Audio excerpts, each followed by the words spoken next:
कृष्ण तो निर्मम होने की बात करते हैं, निराश होने की दुनिया के प्रति, तभी अध्यात्म स्टार्ट होता है। अभी तुम दारू पी लोगे, पहुआ मार लोगे तो अध्यात्म स्टार्ट नहीं होगा। या 1 घंटा जिंगुर की आवाज़ सुन लोगे नदी के किनारे बैठ के कान में हेडफोन लगा के, ये तो सेल्फ हेल्प वाले हैं ना, तुम्हें बोल देंगे ऐसा करने से ऐसा होगा, ताकि अगले दिन तुम फिर गंदा काम कंटिन्यू कर सको। जो समाज तुम्हें हर जगह झुकना बताता है, तुम्हें बताता है तुम पूर्ण नहीं हो, तुम में कोई कमी है, हमसे ये ले लो तुम पूर्ण हो जाओगे, तुम सक्सेसफुल हो, वो तो व्यापारी हुआ ना। वहाँ सत्य कहाँ है? सत्य कोई पेड़ पे थोड़ी उगता है या कोई छुपा हुआ है। सत्य है, तुमको ढूंढना थोड़ी है, उसको गलत को हटाना है। तुम कोक कंपनी में जॉब करने को सक्सेस मानते हो, 500 मिलियन टन पेप्सी का मिला दो, 1000 मिलियन टन प्लास्टिक पोल्यूशन होता है उससे। जो समाज, जो तुम्हारे माँ बाप, जो रिश्तेदार तुमसे जिंदगी के 10 साल, मानस जन्म दुर्लभ है मिले ना बारंबार, जो धार्मिक बोलते हैं खुद को, धार्मिक स्थान पे क्या करना होता है? सिर्फ फोटो खिंचवानी होती है 4 लोगों को दिखाने के लिए। कामना को बढ़ावा मिल रहा है तो धर्म क्या? धर्म तो वो होता है जहाँ कामना खत्म हो। तो जो लोग तुम्हें ये बताते हैं, वो आधी जिंदगी तुम्हारी पान बीड़ी बेचने में चली जाती है, जो तुम करना नहीं चाहते। एक इंसान पान बीड़ी बेचने के लिए पैदा होता है, एक चेतन इंसान। 1 पल में, 1 मिनट में हजारों जानवरों का कत्ल हो रहा है, 2 मिनट में एक प्रजाति खत्म कर रहे हैं हम लोग, और तो इंसान होके चुप बैठता है, तो लानत है तेरे ऊपर ऐसी जिंदगी पे। कृष्ण ऐसे को बोलते पैदा नहीं होते ये कभी, जो तू बोल रहा है ये मेरा माँ है, ये मेरा बाप है, ये रिश्तेदार है, ये मेरा धर्म है, वो कोई पैदा नहीं हुआ, वो मरा हुआ है। पैदा होना क्या होता है? चेतना, चेतना की ऊंचाई, कि तुम खुद से ऊंचा उठ के कितना सोच सकते हो, खुद को कितना मिटा सकते हो। परिणाम देख लिया तुमने ईगो का, दिख रहा है। ना पानी है, ना खाने को रोटी है, ना हवा है, ना कुछ है। दिल्ली में बच्चे बर्थ डिफेक्ट के साथ पैदा हो रहे हैं, लंग कैंसर, कार्डियोवास्कुलर डिजीजेस।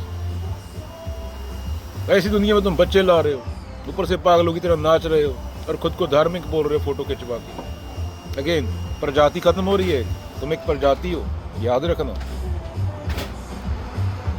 पेड़ के बिना दुनिया पे लाइफ नहीं हो सकती, तुम्हारे बिना लाइफ होएगी। इंसान के जाने से फर्क नहीं पड़ेगा, तुम पूर्ण हो। बुद्ध बोलते थे ना कि तुम्हारे कोई कपड़े भी उतार के ले जाए, बुद्ध के बारे में बोला गया, तो भी वो चीज़ है तुम्हारे अंदर, तुम्हें कोई फर्क नहीं पड़ना चाहिए उस चीज़ को, तो इसको जान लो। नंगे भी खड़े हो सड़क के किनारे, वो इंसान बोला गया, उसको इंसान बोला जा सकता है। हमें तो कोई 10 साल पहले गाली देगा, हम उसके लिए टेंशन में आते रहते हैं। हाय मेरी रोटी, रोटी नहीं चाहिए, लालच है वो। रोटी तो एक कुत्ता भी खा लेता है, रोटी की बात है तो। बाबा नानक तुम जैसे नहीं थे, मुझे नहीं पता तुम किसको फॉलो करते हो। तुम्हें सच्चाई बोल दो तो तुम माँ बहन पे आ जाते हो। ये सफरिंग ही है ना, यही समाया, यही तुम्हारे माँ बाप ने तुम्हें सिखाया। ये कौन से गुरु ने लिखा है गुरु ग्रंथ साहिब में माँ बहन कितने बार आता है? राम अल्लाह आता है। गीता में कितने बार माँ बहन आता है? कृष्ण ने तो नहीं लिखा माँ बहन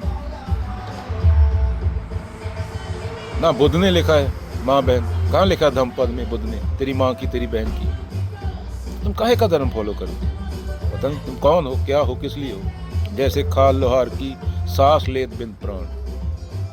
जो मैं मेरा में जिएगा वो पैदा नहीं हुआ, वो मरा हुआ है अर्जुन। क्या? इसलिए जो 8 बिलियन घूम रहा है वो पैदा नहीं हुआ। ये तुम्हारे मिलियनर बिलियनर ये पैदा नहीं हुए कभी। कब पैदा हुए? इंसान बनना होता है, कचरा साफ करके सफाई करनी होती है खुद की। किताबें पढ़ने का मतलब ज्ञान इकट्ठा करना नहीं होता, गलत ज्ञान का नेति। और इसी को इंसान बोला जा सकता है। मेरी मेरी करते जन्म गए हो, तू करता तू हुआ। नहाए गंगा गोमती रहे बैल के पैर, निराश हो निर्मम हो गया। तुम साड़ी डाल के किसी कंपनी की औरत नहीं बनोगी, तुम औरत हो, इंसान हो पहले, औरत बाद में हो। तुम्हें बना के भेजा कुदरत ने, वो समझना होता है। नहीं तो 100 साल बाद ना बोलने वाला बचेगा, ना सुनने वाला बचेगा। ये तो हम हैं, कोई पागल बोल रहा है, बोलने और सुनने वाले भेद कर रहे हैं, वरना उसके सिवाय है कौन?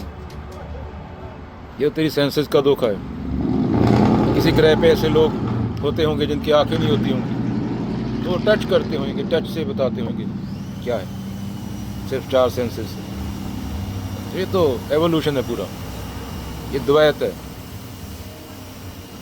पर जानने वाले ने, जिसने अवलोकन कर लिया, उसने जान लिया, उसने एकमकार बोल दिया। गुरु ग्रंथ साहब ये पहले वाक में ही खत्म हो गया एकमकार।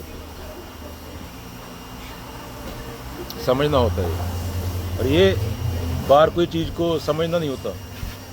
अगर बार समझने से समझ आए, बार कुछ होना चाहिए ना समझने को। अगर कुछ होगा ही नहीं, तुम्हारा होना ही तुम्हारा सबसे बड़ा भ्रम है।